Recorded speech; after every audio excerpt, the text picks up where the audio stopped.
That's what got me into it. My family doesn't fish. Nobody that I grew up with fly fished. Hello, everyone. Welcome to the Remote No Pressure Podcast. It's great to be here, Bill. Yeah, it's good to be back. Have a great week. I have. You? It was good. It was good. You know, just getting out of the snow. Yeah. It's been not as cold. I was out west. Yeah, you were in a warmer climate. But it wasn't that much warmer. Really? That's what's crazy. But it's a drier climate. Yeah, that's what they say. It's a dry heat. It's a dry heat. It's still hot, you know, but no, it was. We were down in Vegas, and I didn't get any fishing in or anything. You had to recall on that. You had to spend some time thinking about where you were. Do I incriminate myself? My wife knows I'm in Vegas. No, we were in Vegas, and we're also we went up to Utah, you know, and then back into Vegas. And I'm like, wait, Vegas isn't in Utah. Vegas is in Nevada. It's early. People don't understand we record this early in the morning. Well, not too early, but the crack of 9. Yeah, the crack of 9. Hey, but you know what? You sent me an article. Yes. You sent me an article. What was that article about? Which one are we talking? No, we're talking about the Asaba? no booze on the Asaba Manistee and Pine Rivers here in Michigan. What do you think about that? Well, if you'd have asked me 5 years ago, I would have been a little miffed, but now I think it's going to be good. Well, actually, Brian Kosminski, Kos, Yep, on his Facebook page, True North Trout, plug for him because he's a good guy. He actually put up a thing I was checking before our show that they rescinded it on the Asaba, I think. Oh, really? Because there was so much of an outrage. Oh. Squeaky wheel gets the grease. Isn't that crazy though? Like, my question is, I enjoy a drink. You know, I really do. I enjoy, you know, some scotch or a beer or something. Yeah. But it seems like a lot of times I go to these rivers and stuff, like fly fishing, and there's beer cans everywhere. I know. The last time I was up on the Manistee looking for a campsite for us, I ran into several piles of beer cans out in the woods, near that place where we camped, but further out. Out in the middle of nowhere, all of a sudden, bam, beer cans. And is it me or is it always really cheap beer? Yeah. like something Natty Light. Ice. Something ice. Something ice. No, but I'm sure people who drink microbrews occasionally throw a can down here and there. Yeah. But it just seems like it's always Natty Ice, natural ice for those. If you get microbrew, you don't have to get as many beers too. Right, you only have to have strong. Yeah, true. You bring a big bottle out and you're set for the afternoon. But I'm not, look at a demographic, but it's probably teenagers. They're going out. You think so? That's how I was in high school. You're going out in the middle of the woods with your friends. You're going to build a quick bonfire, and you're going to drink a 12-pack of beer or a case of beer. Really? Yep. Probably you and 6 friends, maybe not. But. Is it like Lord of the Flies? You guys get crazy and dance around the fire and get drunk? Wow. You make it sound fun, but no. No, usually just sitting around cranking some old tunes on a truck and, BSing, but and not dancing around a fire, You make it sound it reminds me of Dances with Wolves or something. Yeah. Dancing around a fire. Dancing around a fire and doing that whole thing. No, I think it's good. I mean, I don't have to have a drink. That's the thing. Do you know what I mean? Yep. And if someone struggles with alcoholism or something like that, I don't have to drink around them. Yeah. I'm okay with that. But also, addiction is a funny thing. Mm-hmm. And you know what? I had a hip replacement when I was 21. Yep. And I had a staph infection and almost died. And so I was on all these opioids, hardcore for 6 months. It was pain meds, any kind of medication you could think of. Mm-hmm. When I was done with that, I just really felt crappy. So I stopped taking the pills. Yeah. But some people are addicted to They those. get addicted to it, Yeah. Or same with alcohol. There's this addiction, I have to have a drink or whatever. I've had a couple of knee surgeries too, and had a stockpile of Vicodin. One time I had a knee surgery, and then less than a month later, had all my wisdom teeth pulled. Uh-huh. So I had a full bottle of Vicodin for a couple years, just my reserve bottle. And I never liked how I felt on Vicodin. You just don't feel right. Same thing when I would be drinking back in my drinking days. I liked how I felt when I started drinking, but then by the end of the night, I just felt like crap, Yeah, I've had to really cut back on the beer especially.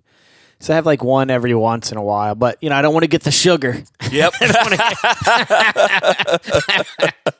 got the sugar. No, and speaking of the sugar, it has nothing to do with the sugar, but I try to cut back and like my blood, glucose levels, because now when I drink a beer, it's not the same. It's like I can really feel it. Like, I don't feel good. Yeah. I don't feel physically good.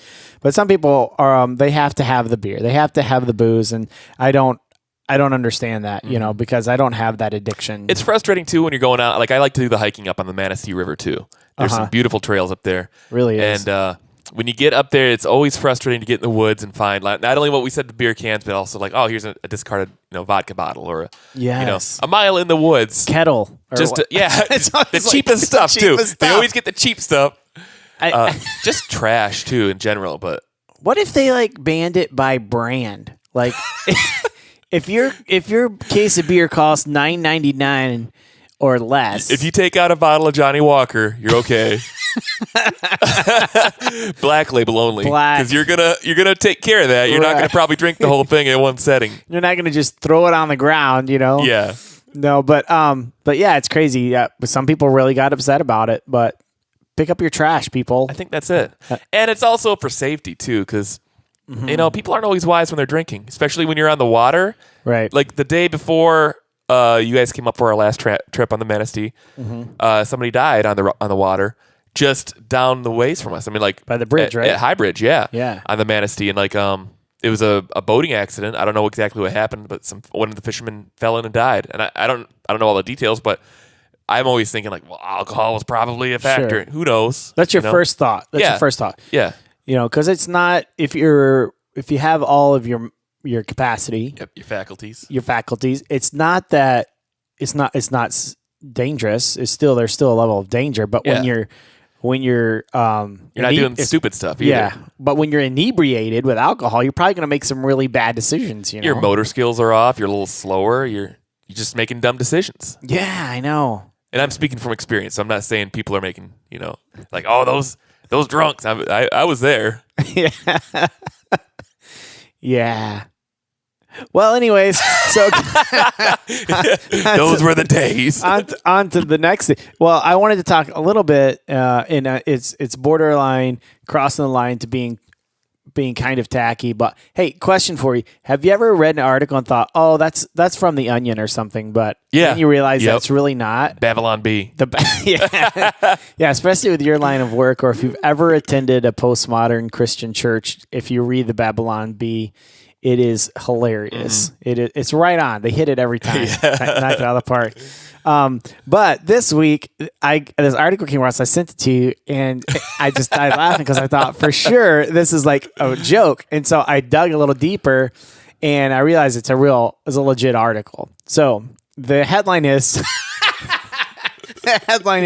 "Bomb Threat at Home Depot was just a warning from a man needing to poop."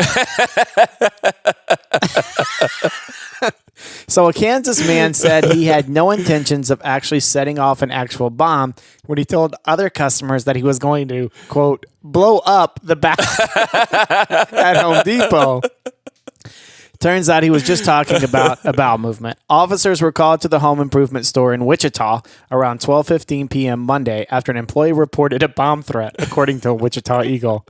So I was like dying laughing. So the employee told police he was standing at a urinal when a customer came out of the bathroom stall and said, "Somebody told me there's a bomb in the building. You need to leave the building." The customer said he overheard another man said, "You all need to get out of there because I'm fixing to blow it up." The newspaper reported. Police later identified the man who gave warning. He reportedly told an officer he had no intention of causing such alarm. The man said another person understood the joke and laughed because they knew it was just a polite warning to other patrons of the bathroom. Home Depot does not want to press any charges. Later, the Wichita Police Department shared a link to the article about the incident on its Facebook page with a caption, "Can anyone relate? LOL." I was wondering if he still got any. Like it's like yelling fire in a theater. That's like a federal offense. I think it is. I think it's like a felony. I wonder if he faced any charges, even just dumb ones from the cops. I mean, though, speaking like okay. I mean, I've made comments like that to my friends. Uh-huh. You know what I mean? Like, I'm gonna blow it up. But I'm not gonna go into a random Home Depot and be like, "Y'all better get out of here. I'm about to blow it up." I mean, that's very nice of the guy to think of others, and I would appreciate the heads up. Yep. But I just thought that was probably the funniest article I've read in a very, very long time. That was an actual article. So shout out to the Wichita Police Department. Follow them on Instagram or Facebook. If you don't believe us, check out the Wichita Police Department. So it was really cool. It was really fun. Did you laugh when you read it? I did. I had a good laugh at that. That's good. That's just good quality humor. Before we get started in the interview, I'll tell you this quick story. Speaking of blowing it up, okay? Now, when my first job, I worked at H-E-B Pantry Foods. So it's like an H-E-B, but it's a smaller one. Back in the mid-'90s, I was 15 when I took the job. Mm-hmm. And the store manager came to me and said, "Jeff, there's been a report that the bathroom is, needs some attention." Okay. And as you know, and as many of the listeners know from previous podcasts, I have a ridiculously bad gag reflex. Like I will throw up at wet cat food. Like wet cat food will immediately make me start to barf. And any kind of odor, like bad feces odor, I will immediately gag until I vomit. Like it's just horrible. Even like the fart spray you can buy? I've never smelled it, and if I smell it, I probably... the worst is if you go into a McDonald's, okay? Like, or any fast foods, place. Uh-huh. And they just clean the bathroom with like a bleachy smell, and someone's sitting on the can at the same time with that clean tile smell, I will immediately lose it. I start to get sweaty. So anyways, so back to the story. So I'm at H-E-B, and the manager comes out, and she's like, "Jeff, you need to and I'm the new guy. I'm 15 years old, never had a job before. So whatever the boss tells you, you got to do. You're the low man on the totem pole." And so I go in there, and I'm like, I open the door, and it's everywhere. It's on the ceiling. It's on the walls. It's everywhere. And I've never seen something to this day that's been that bad. Blew that joint up. someone literally, but, I'd want a heads up before someone did something like that. But I mean, blow it up. I was like, I immediately turned around, and I went to my boss. I'm like, "Look, I can't do that." And she goes, "Why?" I was like, "It's really bad." And she goes, "Come on, Jeff." She thought it was some kid that probably was just complaining and stuff. And I'm like, "No, seriously, I will throw up. I can't look in there, And she saw I had tears in my eyes because I was like dry heaving for a long time. You start to kind of get those watery eyes. And she's like, "Okay." She goes, "Well, go to the cat food section or the cat area." And there's like one of those scoops. The scoops for the litter box. She's like, "Just get one of those and just, do what you need to do." And I'm like, "That's not going to work. I don't think you understand. It's everywhere." She had to call one of those cleaning companies. HVAC, or not HVAC, Biohazard? Yeah. They clean up like dead bodies and stuff. So they had to bring one of those companies in to like clean it all up. And it was that bad. How did they do it? I don't know. I was like, "Did you get it in your hand and like start throwing it?" Like, no, I'm really serious. Like, how does it get on the ceiling? And to this day, I've never seen anything like that before in my life, ever. 15 years old. And 15, you think, "Oh, this must happen like pretty frequently because it's a weekly occurrence." This must be like a common thing because I've never had a job before. And every week, "Jeff, blew it up." Needs attention. Jeff, mind jumping in there? Just like, I don't know if I ended up working there for like 3 years, sacking groceries, bagging groceries. We used to wheel it out for people. You don't do that anymore. You sack your own groceries. Yep. But anyways, that was the old days.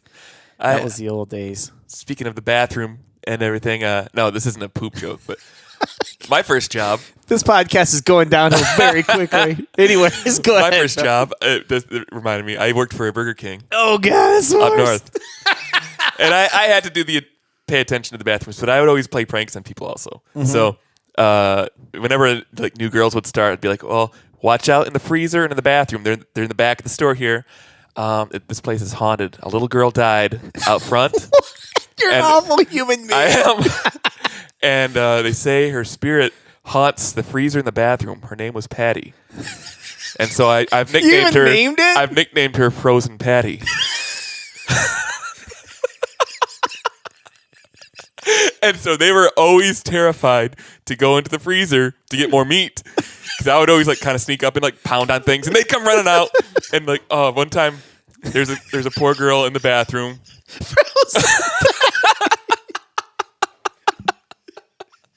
So there's a girl in the bathroom, and I'm like, watch out for Patty. And she just went to the bathroom, like, and then I walked back and I made some noises outside the door and like pounded on the door, and the poor girl came running out, pulling her pants up. Oh like, my gosh! I don't know. I didn't ask what was happening in there, but like she was terrified of frozen Patty. And the legend lives on. That's been 20-some years ago. I don't know if it's still happening or not, but yeah. The frozen Patty. You're like, she's like, well, what was the girl's name? And you kind of look over at a box and you're like, Patty. Patty, yeah, Patty. Angus, I mean Patty.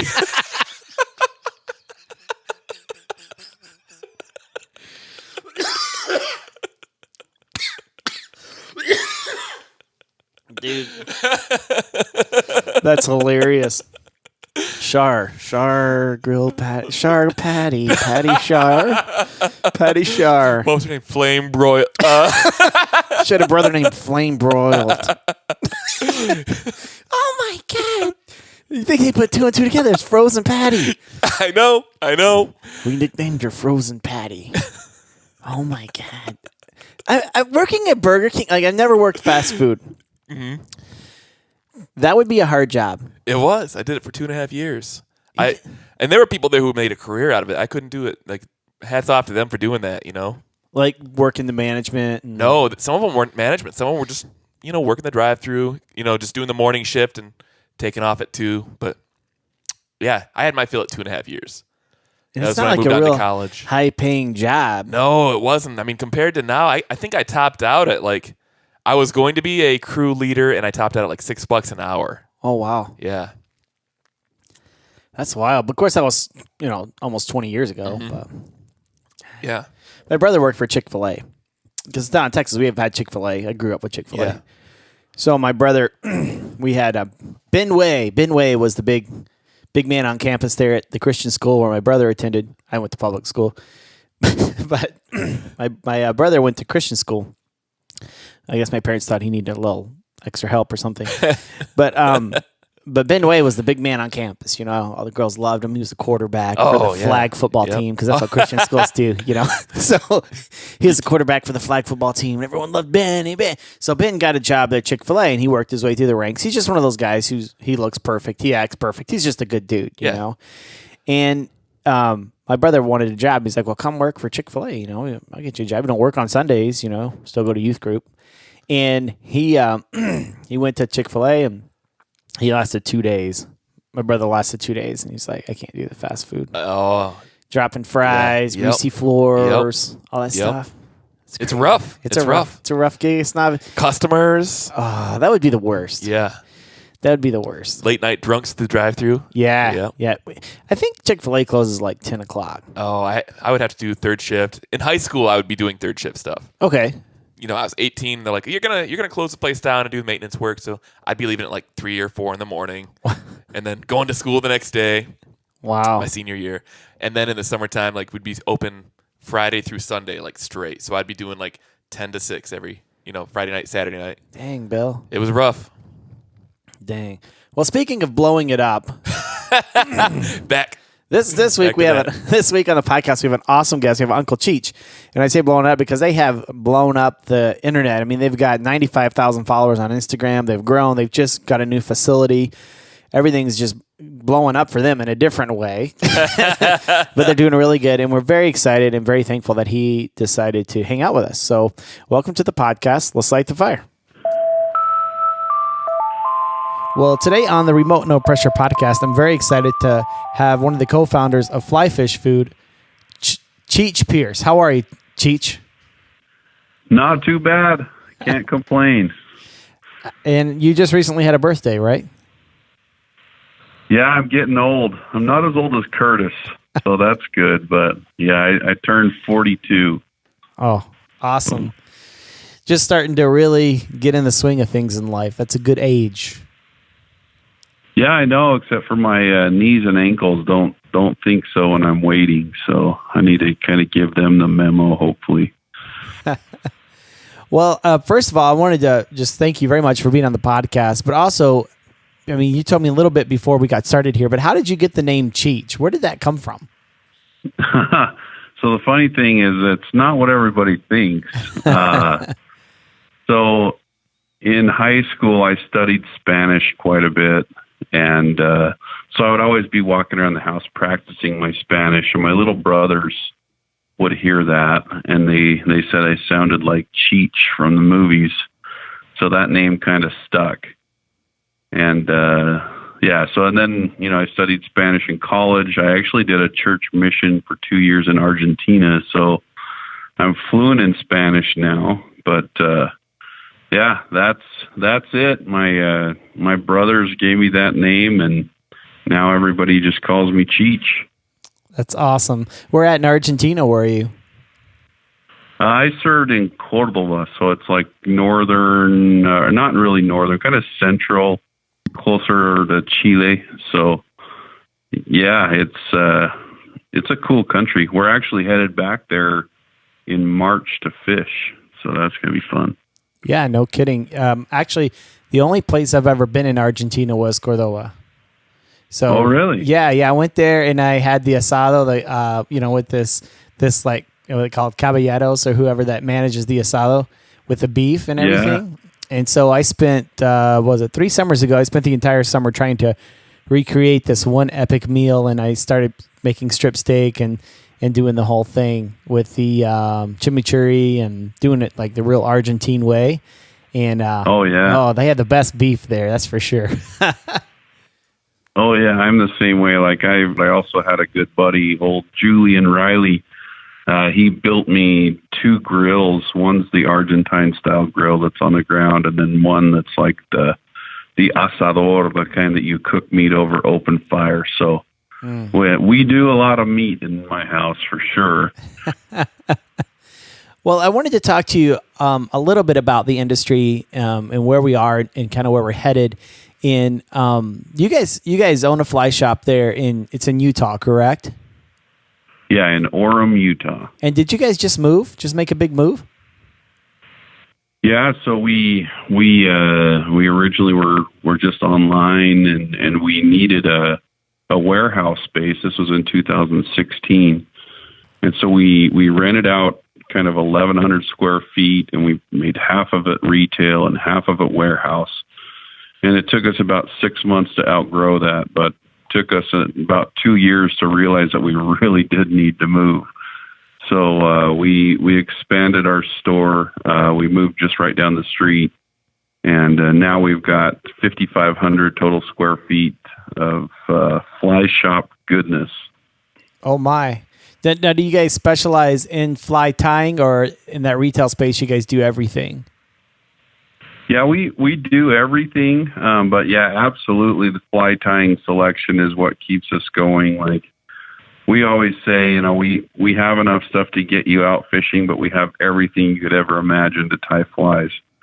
So I think we have about 14,000 different SKUs on the walls, and we obviously have all the flies and the tippet leaders and stuff, and we're kind of gradually expanding the other side of the shop with the rods and reels and waders and boots and everything. But kind of something unique about our shop also is we have a big open area. Well, there's clothing there, but it can be moved out of the way, and we call it the education center. So we have, kind of seminars and clinics, and we can do anything from hang out with buddies and eat ribs that we smoke to do paid classes in there. It's pretty cool. How did you guys, what made you decide, Cheech, to go into this industry? Was there something like a calling? What was it that made you decide, hey, let's start a fly fishing business? Yeah, so Curtis and I have both been hanging out for, like 13 or 14 years. And we really hit it off because we're both really big into fly innovation and tying crazy different flies and everything. And so Curtis started writing an article for the Salt Lake Tribune every week, showing a fly and then he would link them over to a YouTube channel that he had. And I, at the time, was innovating flies and had several flies with one of the major fly manufacturers in the country. And so one day we just talked. We said, you know what, we should just start a YouTube channel together. Nothing serious. We'll just start a YouTube channel. We'll write blog articles, call it good. Maybe people will advertise on it. But for me, it was nice because, instead of having to write an email with the instructions on how to tie a Cheech leech, I could just send them a link to YouTube. So that's how it all started. We had no intentions of ever, selling stuff online or even having a shop. But as time went on, we saw that we were creating demand for materials, so people were asking, well, where do you get the materials for that? So, we kind of naturally placed a very small order for materials, and we've just kind of been putting back any money that we made to grow our inventory of fly tying materials, and here we are now. So it's kind of a crazy progression on how it all happened. It's I think it's a really healthy way. You basically created a distribution channel first and found the demand, and then supplied that distribution channel with what it needed, which I think is a brilliant way to start a business, whether it was intentional or accidental. It seems like that's really the way to go because you're not really risking as much. It's almost like when it's time for the revenue stream to come on, you already have the audience there, and you just kind of grow that. So you guys started this YouTube channel. How long was it before you guys started selling materials? How long was it after you started the YouTube channel? I don't know. It seemed like it was just like 7 or 8 months. We realized that we probably should sell a limited selection of materials. It seemed like it was really, really soon after we started the channel that we decided to do that. I can't remember exactly when, but once we started to do that, we started to realize the challenges of having that many SKUs and having, ordering the inventory and things like that. And Curtis is really good at that stuff. And I'm the artist dude that screws up inventory and just, I'm pretty disorganized. So what is it about artists? And I've asked this question a million times on the podcast before, but why do you think so many artists are drawn to fly fishing and fly tying?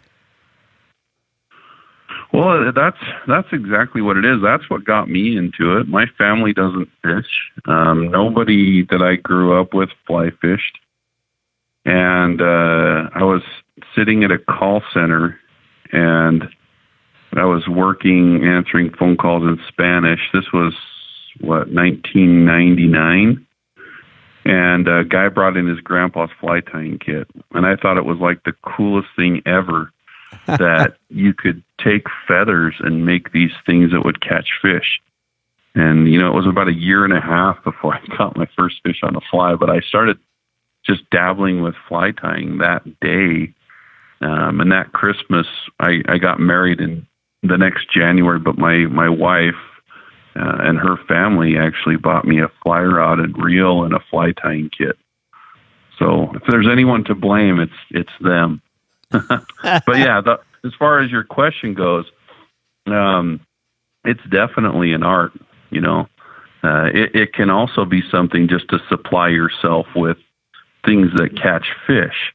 But you can take it so much further. There's so many materials out there nowadays that it really can become a palette, and you can express yourself a lot through fly tying. I know that sounds really touchy-feely, but that's how it is. Yeah, I agree. I think the whole sport of fly fishing is that way. And I think, we've had some great artists on our podcast, on our show, painters and musicians and guys are just really well known in the industry. And I ask them all the same question, why do you think it is? But there's something inspirational, something that feeds the soul within fly fishing, I think, that it does attract the artist, and it may be touchy feely, but sometimes when you're in a corporate environment and you're working your tail off and you're an executive, and there are no touchy feely ever, but a man can be touchy feely, and have those feelings, and he doesn't have to talk to anybody. It's just like him and the fish. And flying are you're tying your flies downstairs with a scotch or something, and you're just kind of get away. And I think it is that emotional side of things. It does stir up a lot of emotions for sure. Yeah, my wife said, "What are you going to do for your birthday?" I said, "I'm going downstairs. I'm going to tie flies, and I'm going to listen to music really loud. So don't tell me to turn it down." That's a great birthday present. I can't think of anything better.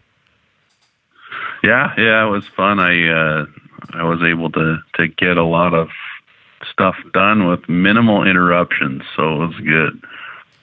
So you had mentioned, and feel free if you don't want to answer the question, you don't have to, but you had mentioned 2 years on a mission in Cordoba. Now, are you Mormon then? Are you part of the Mormon church?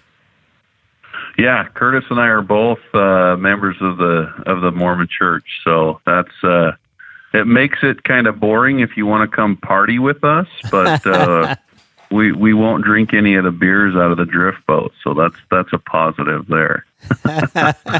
Yeah, I was a lifeguard in high school, and I worked with a lot of guys that were Mormons, and they were the hardest workers that I worked with. That I was a manager over a couple of swimming pools, and those guys were always on time, always hard workers. It was always a pleasure being around them. Now, on the spiritual side of things with fly fishing, do you consider this kind of like your calling? Is there like a spiritual side to fly fishing and fly fishing business that you feel fulfilled doing this spiritually? Well, that's a pretty deep question, but yeah, I mean, for me personally, like if I ever start to get like frustrated or ornery or angry, it's usually because I haven't fished for a long time. And then the other thing is there's a lot of power in, being somewhat good at something and being able to kind of reach out and serve the community and people around you. That's we offer free classes a lot in our store.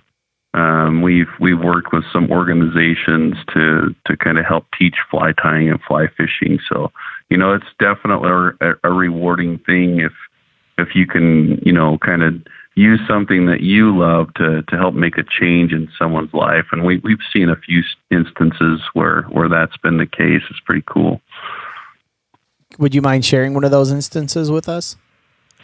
Sure. Yeah, there's a guy named David who was an addict, and we were doing a Project Healing Waters fly tying class, and he was just kind of there because the recreational therapist, I think, told him that he should be there because they kind of get assigned a certain number of classes they need to take.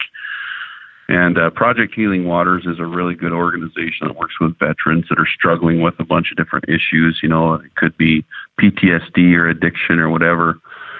And so we just kind of took him in and started teaching him how to tie flies. And it wasn't even really a ton of one-on-one work that we did with him, but we went back to another meeting a few months later, and he came up and gave me a big hug. He's like, "Cheech, you changed my life." I said, "What do you mean?" He's like, "I'm addicted to tying flies now. I haven't even thought about alcohol or, any of the stuff."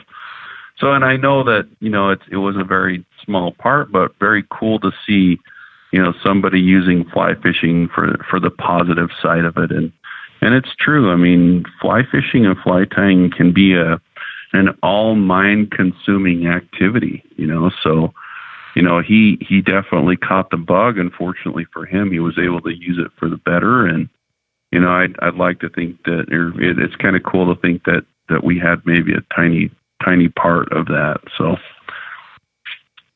Yeah, that's awesome. We had, a guy by the name of Ross Slayton, who's he's pretty active on your Facebook page. I know Ross. Yeah. So he's been on the podcast, and he told his story, and it was really fly fishing that helped him kind of cope with all that stuff that he dealt with too. We've had several people who on the podcast, Brian Kosminski, he's a fishing guide up in northern Michigan, kind of the same thing where it was either life or death. You know, he was homeless, an alcoholic, and his wife's like, you got to stop or you're going to die. What do you want to do in life? He's, I want to be a fishing guide. And he, you know, he really just dove right in, and it saved his life. And the stories are not uncommon. You know, you don't have to look very far to find those kind of stories, and it's just amazing to hear how fly fishing really does make such a difference and can make a really big impact in someone's life. Oh yeah, and that's why I like fly tying as well, because you can always be connected with the sport even if you can't get out to the river every day. Mm-hmm. You know, you can constantly be trying to build a better bomb, you know, trying to come up with something that's better or cooler or whatever. But yeah, I totally agree with that for sure. Well, hello everyone. Just taking a minute from the podcast just to say, first of all, thank you so much every week for coming on the show, for listening to the show and hanging out with us. And I want to give a big shout out to Flytying. So if you go to flytyingco.com, Paul Puckett and the boys have offered our listeners a 25% discount at checkout. So if you enter in remote, no pressure at checkout, you'll receive a 25% discount at flytyingco.com. Thank you guys so much for offering that to our listeners. And they got some really cool stuff. Really, really cool stuff. Just some good, clean living. It's just awesome. Also wanted to talk a little bit about an upcoming event. Fly Fishing Film Tour will be coming to Grand Rapids coming up here on March the 2nd. And I am going with Wild Bill, Accountant Phil, and all of our friends here. We're going to be going to the 8 o'clock show. I think Matt Peisert's going to be there. He's been on the show as well. We have a lot of people who've been on the show that we're just going to meet up at Elk Brewing. They're around the corner at their tap room on Wealthy Street, and we'd love to have you there. I know Wild Bill's going to be at the movie or at the Fly Fishing Film Tour, but I don't think he's going to be there. But Accountant Phil, and if you go to the film with us, you'll get to meet Wild Bill. But we'd love to have you out. Super informal. If it's something that you're interested in and you'll be coming, please shoot me an email or reach out to me on social, because I'd love to have you there. I'd love to meet you in person. Well, let's get back to the podcast. Thank you very much. What does your wife think about all this? I mean, when you first, started doing the videos and doing all this stuff, I mean, you have a family, and was she excited for you? Was she concerned, or what did she think about it all? You know what? My wife is the coolest wife ever. You know, she just like all wives when they say, "Well, why did you pick me?" or whatever. And I always say, there's no other woman that would be able to put up with the amount of crap that you have as far as the fishing side of things. But no, she's been 100% supportive from day one. And so it's taken a whole bunch of extra hours.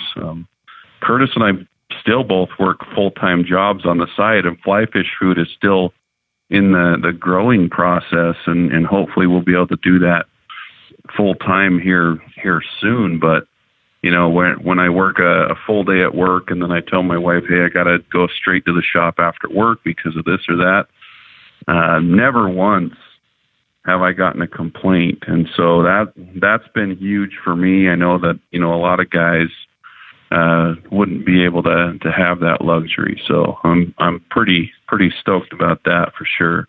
Well, what is your day job, Cheech? So I work in human resources for a mining company. So I get to fill out hurt feelings reports and tell people they can't do drugs at work. Babysitting, basically. Yeah, no, I've done HR for probably 20 years, so it's a cool job. I mean, there's never a dull moment. Well, there are some dull moments, but when it's not dull, it's really not dull. Well, that's awesome. And what does your partner do? What kind of work does he do?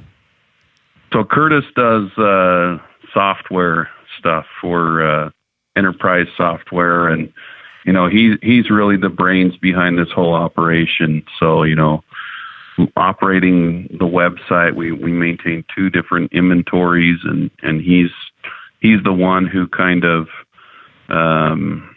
simplifies the work to make it so that we can even order, or that we can even ship things, or we can even know how many bags of dubbing X we need for 90 days. That's no joke too. Like, he's written programs where he'll plug data into our system, and based on sales and based on what videos we've done, it just spits out numbers, and they're pretty dang spot on. It's pretty amazing.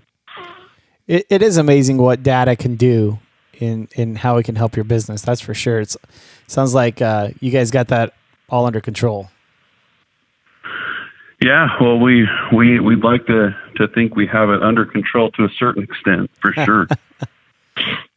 So, what's next for you guys? I mean, I know you got the building, you want to go full time, but I mean, what is your ultimate goal with this whole thing, Cheech?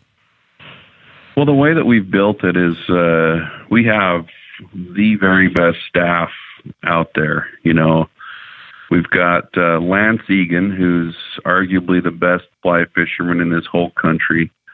He's our shop manager. We have, and I got to give my guys a shout out for sure. So we have Sam Smedley, who does all of our product entry. That's a huge job in and of itself. We got old Big B and Kilo J. They're two brothers that work for us. Brandon works a day of the week, or 1 day a week, and Kilo does all of our shipping for us. We've got Brigham, who's only half my height, but he kills it when he works. We got Tyler, who kills it as well. And that's the thing, is we've got guys who work part-time. We've got guys that are full-time. But the reason I bring those guys up is we can go away and fish or do our jobs, and we know that everything is going to be done in the shop. Right. And so our plan with this wasn't, hey, we have careers going, we have good jobs, but we're going to quit to work retail. So the idea is, and it's held true, is the more content we come up with on YouTube and educational stuff, the better the store does. And in order for us to get content, we need to be out testing and fishing and tying and that kind of stuff. Right. So it's kind of funny. A long time ago, I had a boss who was just like the ultimate, dictator. He was a jerk, and he didn't like me. And I tried to make his life miserable sometimes, kind of on purpose. But anyway, he asked me, he said, we need to figure out what your 5-year plan is. So what is your very best skill? And I said, very best skill, like what? He's like, no, just anything. It could be anything. What's your very best skill? I said, my best skill is tying trout flies. And he's like, well, what do you want to, what's the job that you want? I said, I want to get paid to fish. And he's like, well, no, you got to be realistic. I said, well, you told me anything. So that's my dream job, and that's my best skill. And so I think back on that a lot, and we literally are going to be on the cusp of having a job where we can fish quite a bit and use our best skills that we have to be able to make a living. It's kind of cool. That's got to be very rewarding. I think a lot of people maybe have those dreams or have those ideas, but they don't really fully see that come to pass in their lifetime, or some circumstances happen where that's just not possible for them to pursue, or, so you're I can tell that you're very thankful for what you have. Oh yeah, there's no question. There's always a ton of hard work that goes into it, and there's a lot of luck that goes into it, and there's the temperature of the industry that goes into it, and the technology that we have nowadays, and the materials we have nowadays. So I think that we're very, very fortunate to kind of be able to try to do this in this day and age where we are now. But yeah, tons of hard work too. Well, I think you're doing it right. Well, what is my opinion? But you're doing it right. Obviously, you got a huge following on Instagram. I think you guys got like 97,000 followers. Your Facebook is very active. I mean, I'm always getting alerts from Flytying with Uncle Cheech. I'm always getting alerts from you guys. There's someone active in the community. So you guys, how have you done that? I mean, what have you done? If you don't mind me picking your brain a little bit, what have you done to really cultivate community? Because these guys are like, they're hardcore Cheech fans, man. And so, like, what did you do to really cultivate that culture? I think first and foremost is accessibility. If someone asks you a question, you answer their question. The other thing is, you can't be a know-it-all. There's always someone out there who knows more than you, who is better than you at something.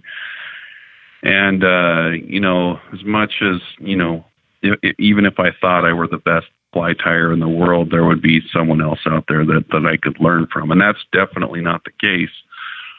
But I think that's part of it. Then we were always creating all these crazy flies. And so a lot of what we post is, original content. So we'll come up with new flies. And then Curtis is a master photographer when it comes to macro photography. And so that's how we got started is, we could take a really cool picture of a fly, put it on social media, and then, joke around with the people who'd comment on it and things like that. And I think that's a pretty big element of it is, how well do you know your fly shop owner? How well do you know, or how much do they know? How much do they reach out? How much do they communicate with you? And we like to think that we do a pretty decent job of that with people on social media, people in the shop, and YouTube or whatever it is. So. Yeah, I've talked to several fly shop owners. It seems like a lot of fly shop owners are struggling, right? I mean, they're seeing the transition from retail first, and then now they're transitioning to online, and they're kind of stumbling, and they're trying to kind of figure this whole thing out.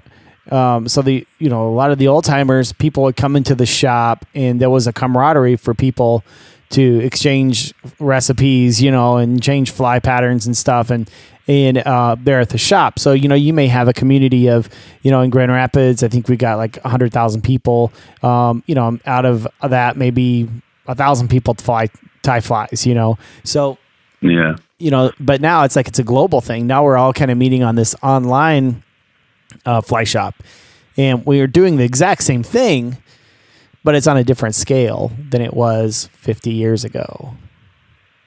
Yeah, and you nailed it.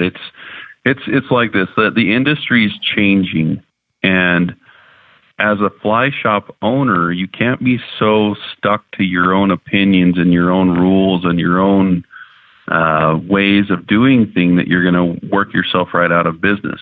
Case in point, like you hear the people complaining about the flat brimmers or the people who are, doing certain techniques or whatever. But it's like those guys that are on social media all the time, they're graduating college now. They're getting money. They're spending money. They're your consumers. Right. So you can either try to keep fly fishing 1995, or you can make changes and just keep up with an industry that's going to change with or without you. Right.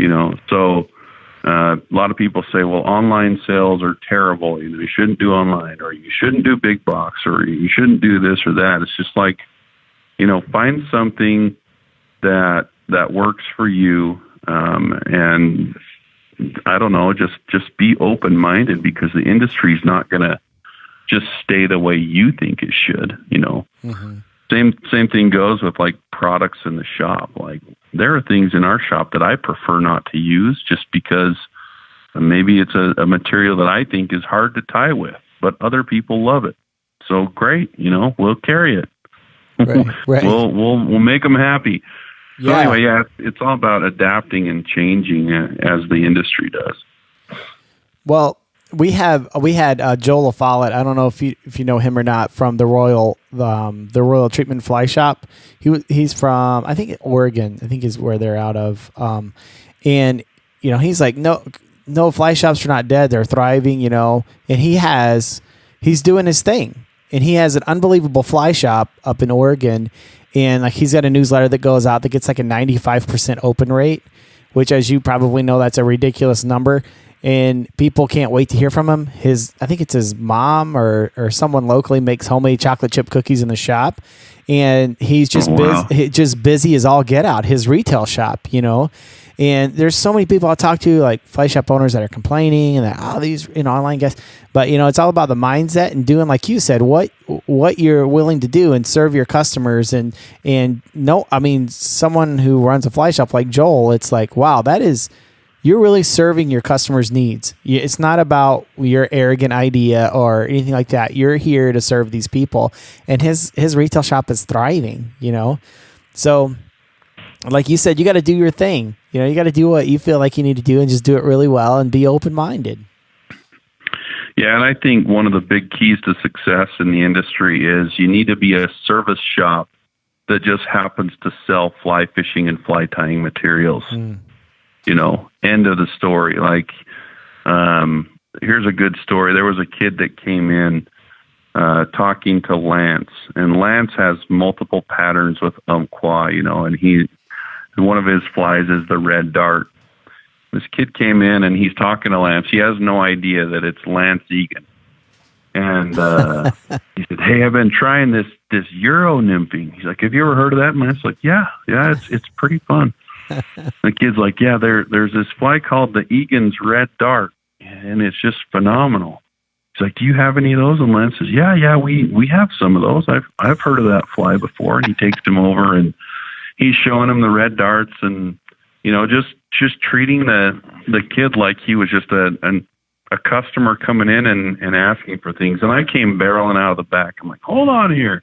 I said, "Lance, you need to tell him who you are." And the kid's like, "Wait, you're Lance Egan." So it was just kind of funny. And I mostly do that just to embarrass Lance, which is part of my job description. But, it was just a good example of the customer service attitude, where instead of trying to educate the kid on how good of an angler he was, he just helped him out, And that's how you guys pretty much got started, helping people out on YouTube, learn how to tie flies and learn patterns. So it seems like your whole business has started and currently has a DNA of service. Yeah, I'll be honest, I can be a wise guy online sometimes, but it's mostly just to try to get people to laugh. But no, I think that's pretty accurate. That's awesome. Now, the couple things I wanted to ask you before you left here. Is it true that you once tied 65 San Juan worms in 20 minutes? I think I did. I had everything laid out. The fly shop wanted a bunch of flies, so that didn't include prep time. So there should be an asterisk there. So I had all the San Juan worms all prepped on the table. So considering that now, you could probably see that it's probably doable. But it was at an old fly shop that I worked at. I was between jobs at one point and worked there for a few months and had to fill a bin. So, yeah. Now, on a personal note, Cheech, and you can answer this or not, but I mean, you just had a birthday. You're in your early 40s. What's on your mind these days? Fly fishing, family, religion. What is that thing that's just really on your mind a lot these days? Well, obviously there's a strong sense to support family and things like that, but it's just such a whirlwind right now where we're on the cusp of being able to quit our jobs that we've worked for 20 years, and Curtis longer than me, and do what every 15-year-old kid wants to do for work, which isn't really a job. And it just it's kind of weird right now, So, and that's the other thing is, I'm 42. I've worked in a professional setting for a long time, but if you know me and you talk to people who know me, I've got the maturity of probably a 15-year-old. So, but yeah, I mean, my wife keeps everything together on a spiritual level, and my kids are awesome. They're straight A students, and they win awards at school and stuff. And my wife and I just look at each other and we're like, wow. Where are they getting this? Because we're basically savages, and we have model citizens for kids. When they grow up, they'll probably say the same thing. They're savages, and they have good kids, because we were all savages at one time. It seems like. Well, dang, my grandkids are gonna run this country then, so I'll wait for that. Well, Cheech, I really appreciate you taking some time with us, and we'll put some links up to your website, and I really appreciate you just taking some time and talking to our listeners, and I just want to say too, from the bottom of my heart, I really appreciate all that you guys do, and you're such a valuable resource to the community. Thank you so much. Yeah. Well, we appreciate it. Anytime. It's nothing for us to just have a phone conversation. Well, cool. Thank you very much. All right. Thanks, man.